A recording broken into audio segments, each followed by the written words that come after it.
Hello दोस्तों, स्वागत है आप सभी का जीके विद सक्सेस चैनल पर। एडोटेरिया का बिहार दरोगा का नया सेट आ चुका है और इसमें टोटल 15 सेट हैं। प्रत्येक सेट के 100 प्रश्नों को हम लोग अच्छे से कवर करेंगे और प्रत्येक प्रश्न के चारों ऑप्शन को हम लोग डिस्कस करेंगे। ये आपके आने वाले एग्ज़ाम 2025 में जो एग्ज़ाम होने वाला है उसके लिए काफ़ी महत्वपूर्ण होने वाला है। तो शुरुआत करते हैं सेट नंबर 1 के पहले प्रश्न के साथ। शौनक तथा पैंपलवाद शाखाएं किस वेद से संबंधित है? तो ये अथर्ववेद से संबंधित है।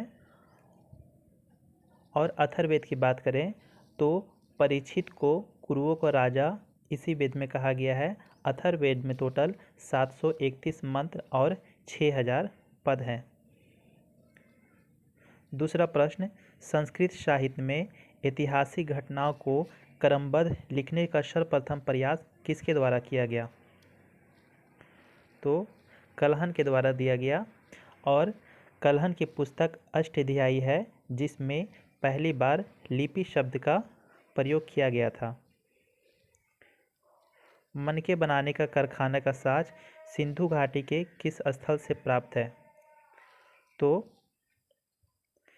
लोथल, चनहुदड़ो, ये भी दोनों जगह से मनके बनाने के कारखाने का साज प्राप्त हुआ है। बौद्ध मठ के परंपरा के अनुसार स्तूपों को कितनी श्रेणियों में विभाजित किया गया है? 5 श्रेणियों में विभाजित किया गया है। स्वतंत्र बहमनी राज्य की स्थापना कब की गई थी? तो इसकी स्थापना 1347 में अलाउद्दीन बहमन शाह के द्वारा किया गया था। महाराणा प्रताप के हाथी का नाम क्या था? राम प्रसाद था। वहीं उनके घोड़े का नाम चेतक था। अगला प्रश्न, भैरवाल की संधि कब हुई थी? तो 22 दिसंबर 1846 को भैरवाल की संधि हुई थी। अगला प्रश्न, 1911 के दिल्ली दरबार की घोषणा में निम्न में से क्या शामिल नहीं था? तो बंगाल विभाजन रद्द करना ये शामिल था। बंगाली भाषा क्षेत्रों को मिलाकर प्रांत बनाना ये भी शामिल था। और बिहार राज्य की स्थापना जिसमें उड़ीसा भी शामिल है ये भी शामिल था। तो इनमें से सभी ऑप्शन शामिल है। अगला प्रश्न, सेवा समिति की स्थापना निम्न में से किसने किया था? तो इस समिति की स्थापना हृदयनाथ कुंजरू ने किया था। अगला प्रश्न, निम्नलिखित में से कौन सी जोड़ी सही सुमेलित नहीं है? तो चौसा का युद्ध 1539 सही है। कोलाचेल का युद्ध 1741 ये भी सही है। खुर्दा का युद्ध 1795 ये भी सही है। और रूहेला का युद्ध 1772 ये गलत है।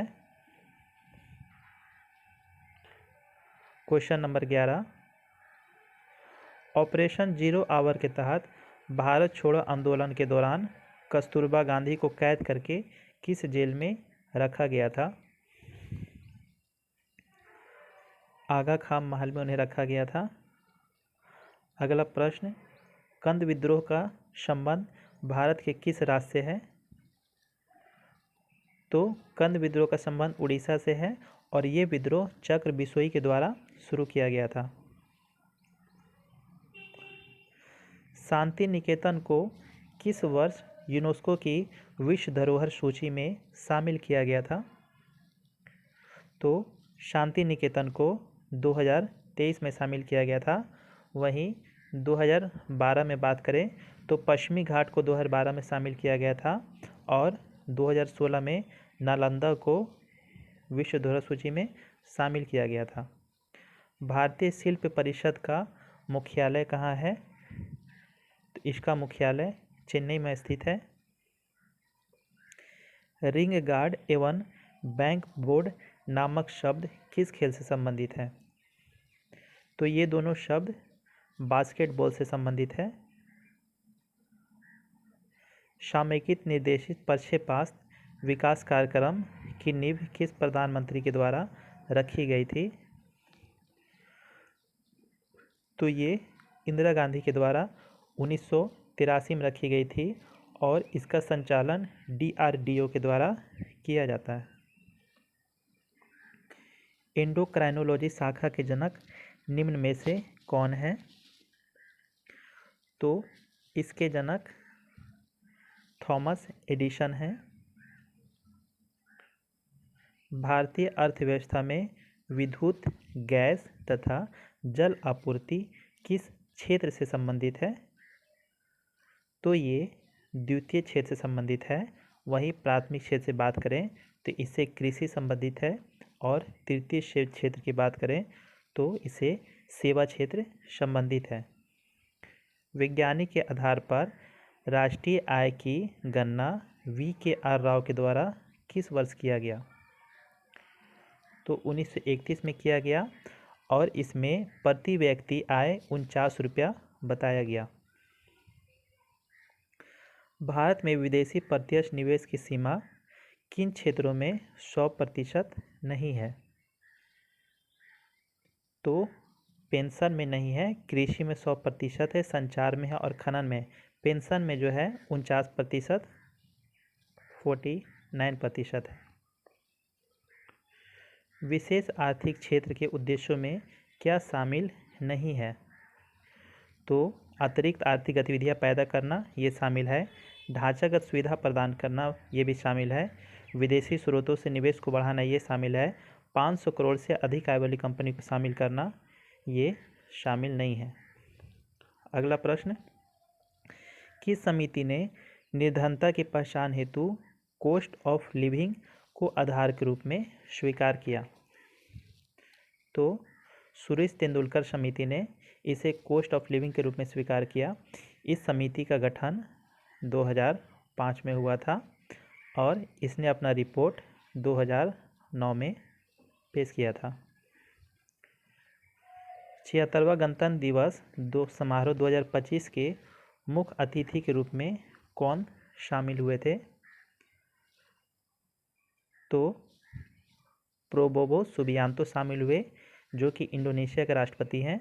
और पहली बार गणतंत्र दिवस जब हुआ था आज़ादी के बाद, तो इंडोनेशिया के ही राष्ट्रपति सुकर्नो पहले गणतंत्र समारोह में शामिल हुए थे।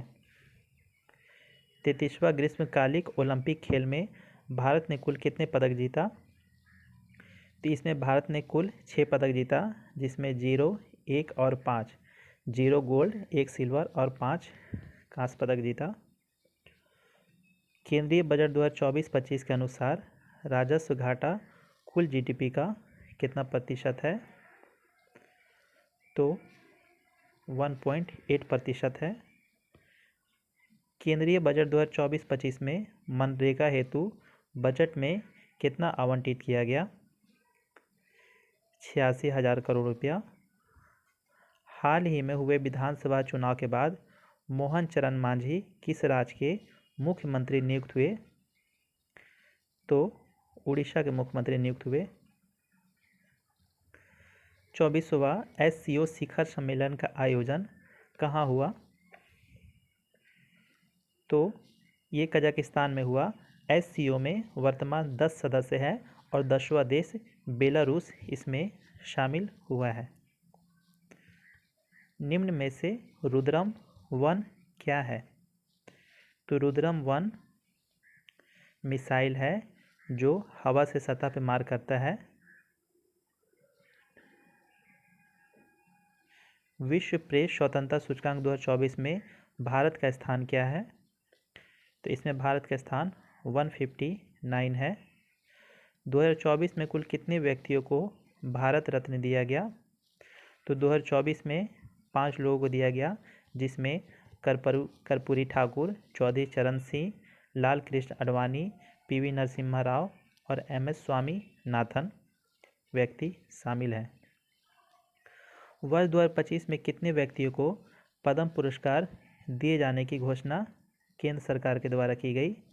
तो 2025 में टोटल 139 लोगों को दिया जाएगा, जिसमें पद्म विभूषण 7 लोगों को, ठीक है, पद्म भूषण 19 लोगों को और पद्म श्री 113 लोगों को, टोटल 139 लोगों को दिया जाएगा पद्म पुरस्कार। भारत सरकार के द्वारा किस तिथि को संविधान हत्या दिवस की घोषणा की गई? 25 जून को की गई, क्योंकि इसी दिन राष्ट्रीय आपातकाल की घोषणा हुई थी। होपिक्स सैन्य अभ्यास किन दो देशों के मध्य आयोजित किया जाता है? तो होपिक्स भारत और मिस्र के बीच आयोजित किया जाता है। 34वां व्यास सम्मान 2024 किसे प्रदान किया गया? तो ये सूर्यबाला को प्रदान किया गया। Be part of the plan theme के साथ कौन सा दिवस हाल ही में मनाया गया है? तो विश्व जैव विविधता दिवस मनाया गया है। वहीं अगर पृथ्वी दिवस की बात करें तो इसका थीम प्लैनेट अस प्लास्टिक है। हाल ही में किस राज्य ने अंबाजी व्हाइट मार्बल को जीआई टैग दिया है? तो गुजरात सरकार ने जीआई टैग दिया है। 18वीं वन स्थिति रिपोर्ट 2023 के अनुसार वन रिपोर्ट 2021 की तुलना में 2023 में वन और वृक्ष आवरण में कितने किलोमीटर की वृद्धि दर्ज की गई है? तो 1445 वर्ग किलोमीटर की वृद्धि दर्ज की गई है। हाल ही में रामसर सूची में शामिल किया गया नंजरायन पक्षी अभयारण्य का संबंध किस राज्य से है? तो नंजरायन पक्षी अभयारण्य का संबंध तमिलनाडु से है। अगला प्रश्न, भारत सरकार ने चंद्रयान-4 को प्रक्षेपित करने का लक्ष्य कब तक रखा है? तो 2028 तक। अगला प्रश्न, 96वां ऑस्कर अवार्ड 2024 में किस फिल्म को सर्वश्रेष्ठ फिल्म अवार्ड प्रदान किया गया? तो ऑस्कर के अवार्ड की बात करें तो ओपेनहाइमर को प्रदान किया गया। अगला प्रश्न, किस राज्य के द्वारा विधवा पुनर्विवाह प्रोत्साहन योजना की शुरुआत की गई? तो झारखंड के द्वारा विधवा पुनर्विवाह प्रोत्साहन योजना की शुरुआत की गई। अगला प्रश्न, सार्थक खंड वाले शब्द निम्न में से क्या कहलाते हैं? तो ये शब्द यौगिक कहलाते हैं। इत्यादि का संधि विच्छेद बताइए। तो इति जोड़ आदि। पाप पुण्य में कौन सा समास है? द्विंद समास होता है। अगला प्रश्न, हथेली पर सरसों नहीं जमती मुहावरे का सही अर्थ क्या है? तो काम के लिए समय चाहिए। निम्नलिखित में से कौन सा वाक्य शुद्ध है? तो आपके एक एक वाक्य तुले हुए हैं, ये शुद्ध है। Fill in the blanks. Are you ready desirous visiting खाली स्थान जापान, तो ऑफ जापान हो जाएगा। Choose the correct English translation that given sentence in Hindi. तो बोल रहा है जो ट्रांसलेशन जो करेक्ट है उसको आप चूज कीजिए, ठीक है। तो भूगोल सीखना कठिन है, तो इसका हो जाएगा geography is difficult to learn. अगला प्रश्न, choose the opposite word for the given question. Gorgeous का ओपोजिट क्या हो जाएगा? तो प्लेन हो जाएगा। निम्नलिखित में से किस अधिनियम को act of good government of India भी कहा जाता है? तो 1858 को जो अधिनियम है इसको act of good government of India कहा जाता है, और इसी के द्वारा बोर्ड ऑफ कंट्रोल और बोर्ड ऑफ डायरेक्टर को समाप्त कर दिया गया था। अगला प्रश्न, संविधान सभा के प्रमुख समितियों में अल्पसंख्यक उप समिति के अध्यक्ष किन्हें बनाया गया था? तो अल्पसंख्यक उप समिति के अध्यक्ष एस.सी. मुखर्जी को बनाया गया था। और वही मौलिक अधिकार की उप समिति की बात करें तो जे.बी. कृपलानी को बनाया गया था। और वही अलादी कृष्णा स्वामी जो थे इन्हें शाख समिति का अध्यक्ष बनाया गया था।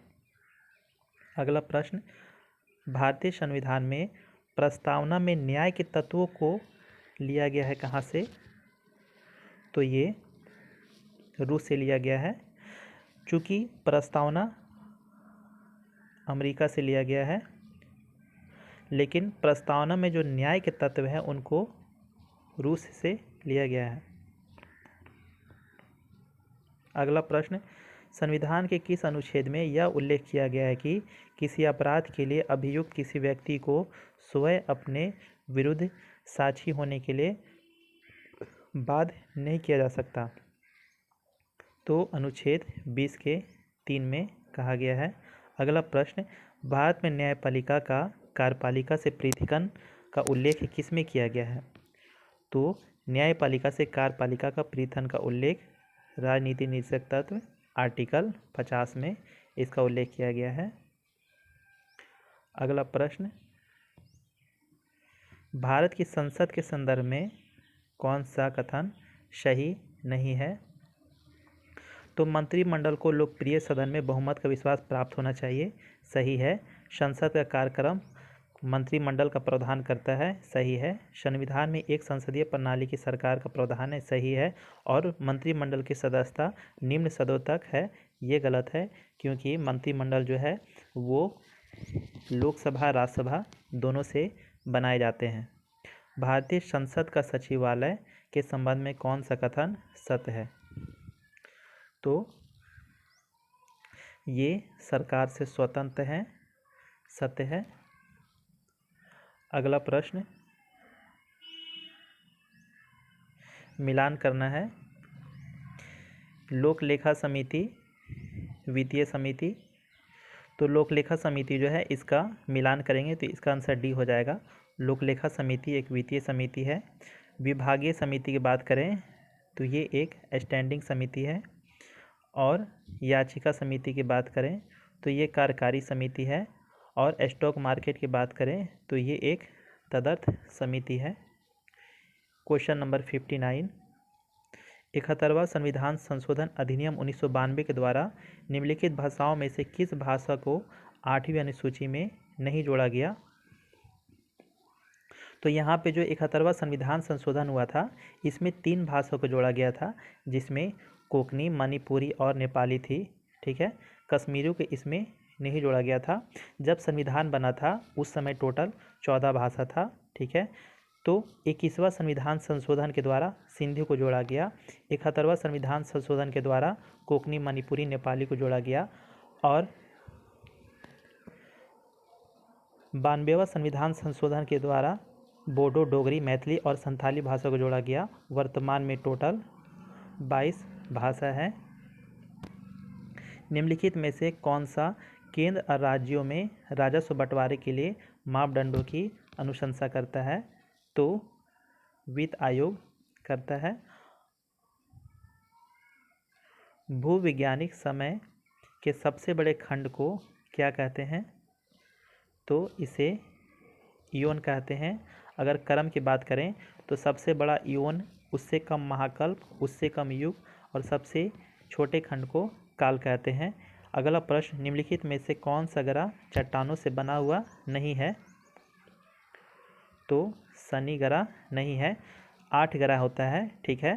तो 8 ग्रह में जो शुरू का 4 ग्रह है ये चट्टानों से बने हैं, और जो इसके बाद 4 ग्रह है जिन्हें वायु ग्रह कहते हैं, जिसे बृहस्पति, शनि, अरुण, वरुण ये सभी गैसीय ग्रह है, ठीक है।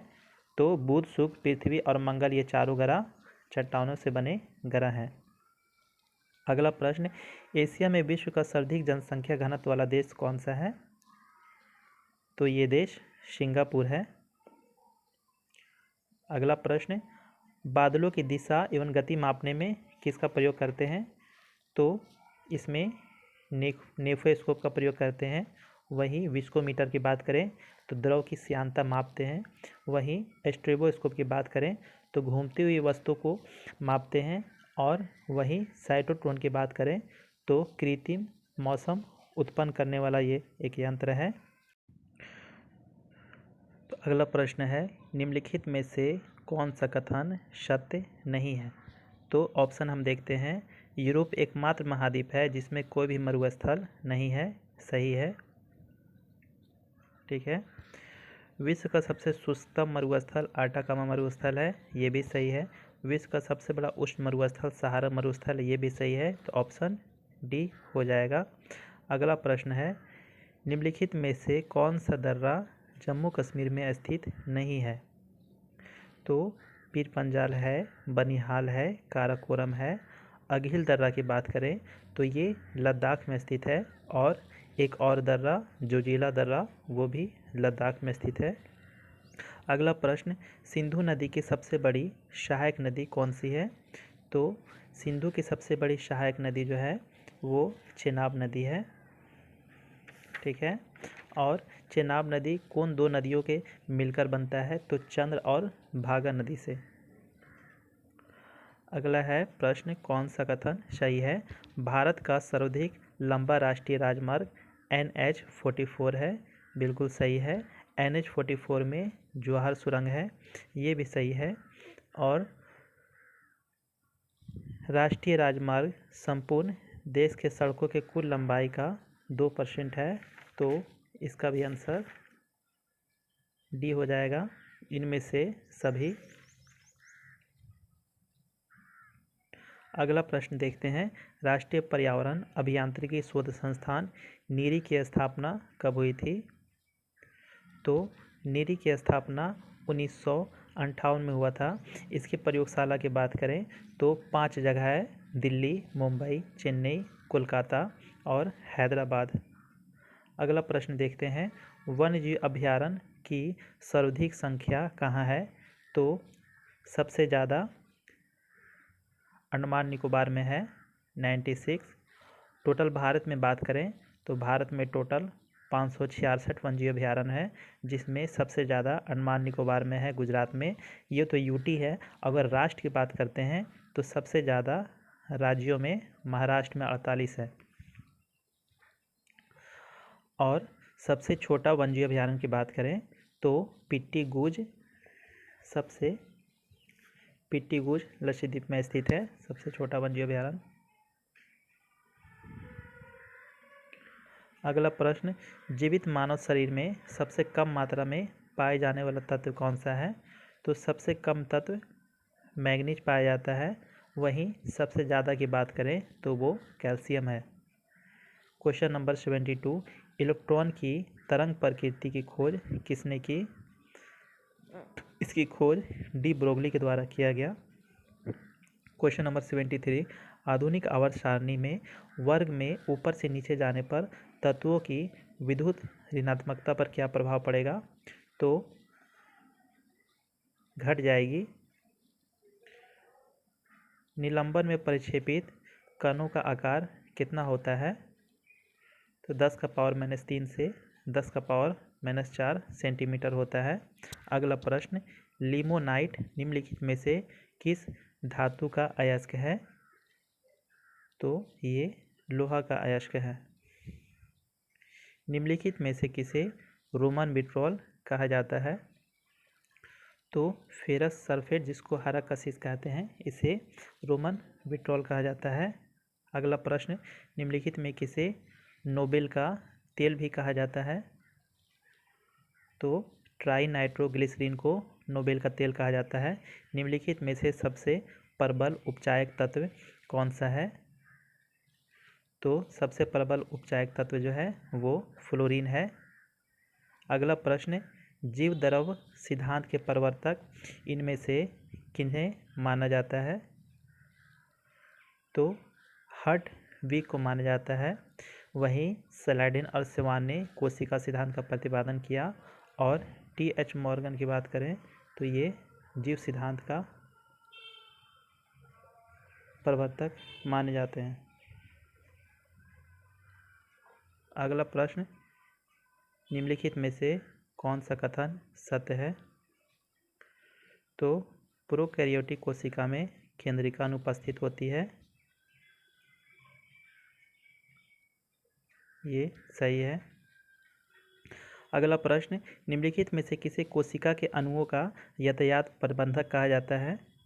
तो गोल्जी काय को कहा जाता है। अगला प्रश्न, जीन की आनुवंशिक विचारधारा के अनुसार जीन के कार्य की इकाई को क्या कहा जाता है? तो इसे सिस्ट्रॉन कहा जाता है। जीव द्रव में कार्बनिक तथा अकार्बनिक यौगिकों का अनुपात, तो पहले कार्बनिक बोला है, ठीक है, तो ये 19 होता है और फिर अकार्बनिक 81 होता है, तो ऑप्शन सी हो जाएगा। क्वेश्चन नंबर 84, नींबू में लिटिल लीफ नामक रोग किस तत्व की कमी के कारण होता है? तो ये कॉपर तांबा की कमी के कारण होता है। अगला प्रश्न, निम्नलिखित में से किस संघ के सभी जंतुएं खारी जल में रहते हैं? तो ये संघ है पोरिफेरा। अगला प्रश्न, मेढक निम्नलिखित में से किस वर्ग में आते हैं? तो मेढक उभयचर का प्राणी है। निम्नलिखित में से किस पादप हार्मोन के छिड़काव से वृहत आकार के फल तथा फूलों का उत्पादन होता है? तो ये हार्मोन है जिब्रेलिन, और ये जिब्रेलिन हार्मोन कवक से प्राप्त किया जाता है। अगला प्रश्न है, पौधे में प्रकाश संश्लेषण के संबंध में निम्नलिखित में से कौन सा संबंध सही है? तो इसका आंसर हो जाएगा डी, इनमें से सभी सही है। प्रकाश संश्लेषण के लिए कार्बन डाइऑक्साइड, पानी, क्लोरोफिल तथा सूर्य के प्रकाश की आवश्यकता होती है। प्रकाश संश्लेषण की दर लाल प्रकाश में सबसे अधिक तथा बैंगनी रंग के प्रकाश में सबसे कम होती है। प्रकाश संश्लेषण की क्रिया के दौरान जल का उपचयन तथा कार्बन डाइऑक्साइड का अपचयन ग्लूकोज के निर्माण से होता है। अगला प्रश्न, निम्नलिखित में से कौन सा कथन सत्य है? तो इसका आंसर डी हो जाएगा। दाब एक अदिश राशि है और कार का ऐसे मात्रक ml² T⁻⁻2 होता है। अगला प्रश्न, घर्षण बल के अधीन किया गया कार्य कौन सा है? तो घर्षण बल के द्वारा जो किया गया कार्य होता है वो ऋणात्मक होता है। अगला प्रश्न, भू-अस्थायी उपग्रह के संबंध में कौन सा कथन सत्य नहीं है? तो ऑप्शन के अनुसार इसका आंसर सी हो जाएगा। इसका कक्षीय वेग 8 किलोमीटर प्रति सेकंड होता है। इसका कक्षीय जो वेग होता है वो 3.1 किलोमीटर प्रति सेकंड होता है। अगला प्रश्न, निम्नलिखित में से कौन सा कथन सत्य है? तो एक विद्युत धारा दूसरे विद्युत धारा पर बल लगाती है, इसकी खोज अलेक्जेंड्रो वोल्टा ने किया था। ये गलत है। जब समांतर चालकों में एक ही दिशा में विद्युत धारा प्रवाहित होती है तो दोनों के बीच आकर्षण बल होता है, ये सही है। जब समांतर चालकों में एक दूसरे के विपरीत दिशा में विद्युत धारा प्रवाहित होती है तो उनके बीच प्रतिकर्षण बल होता है, ये भी सही है। तो ऑप्शन 2 और 3 हो जाएगा। सरल सूक्ष्मदर्शी का आवर्धन क्षमता क्या होता है? तो m = 1/d+f। क्वेश्चन नंबर 94, तो इसका आंसर डी हो जाएगा। ठीक है, इंफेरोमीटर क्या है? तो इंफेरोमीटर समतल ध्रुवित प्रकाश का घूर्णन है। पोटेंशियोमीटर से विद्युत विभवांतर मापते हैं। कैलोरीमीटर से विशिष्ट ऊष्मा की क्षमता और रूलर से लंबाई मापते हैं। ठीक है, अगला प्रश्न 95, निम्नलिखित में से वह कौन सी प्रक्रिया है जिसके द्वारा वस्तु कुछ रंगों के प्रकाश को अवशोषित करती है और दूसरों को परावर्तित करती है? तो ये परावर्तन के नियम के अनुसार होता है। अगला प्रश्न यहाँ पे 5 प्रश्न मैथ का है जो कि आप सेट से कर लीजिएगा। तो हम लोगों ने 100 प्रश्नों में जो भी जीके जीएस के सभी प्रश्न थे हम लोगों ने सभी को अच्छे से किया। आपको ये वीडियो कैसा लगा? अगर आप इससे संबंधित कुछ सुझाव देना चाहते हैं तो प्लीज़ कमेंट में ज़रूर बताएं। Thank you.